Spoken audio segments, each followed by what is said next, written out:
இப்போ கொஞ்ச நாளைக்கு முன்னாடி வந்து இந்த 1 கிலோ 10,000 ரூபாய்க்கு விற்கிற இந்த மாம்பழத்தை இப்போ வாங்குறதுக்கு ஆள் இல்லை. ஆனால் அந்த விலையோ இந்த கண்ணோட விலை எவ்வளோ வரும்னு அப்படின்னா, நார்மலாக இந்த கண்ணு என்ன ஒரு இவ்வளோ தான் இருக்குது. இத்தனை அடியில் உங்களுக்கு எவ்வளோ ஒரு 150 ரூபா 200 வருமா? இதோட விலை 600 700. ஏன் அப்படின்னு அவங்ககிட்ட கேட்குறப்ப சொன்னாங்க, இல்லை நம்ம ஊரில் மக்கள் வந்து கிலோ 30 ரூபா 40 ரூபாய்க்கு மாம்பழம் விற்கும்போதே சீசன் டைமில் வாங்கி சாப்பிட மாட்டேங்கிறாங்க. அப்படி இருக்கும்போது கிலோ 10,000 ரூபாய்க்கு கொடுத்து இந்த மாம்பழத்தை யார் வாங்கி சாப்பிட போகிறா? அதனால் இது வந்து எப்பவுமே போகிற பொருள் இல்லை.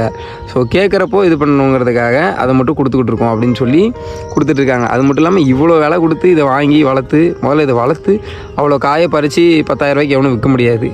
அதனால் எங்களுக்கும் அந்த டைமில் ஓடாது.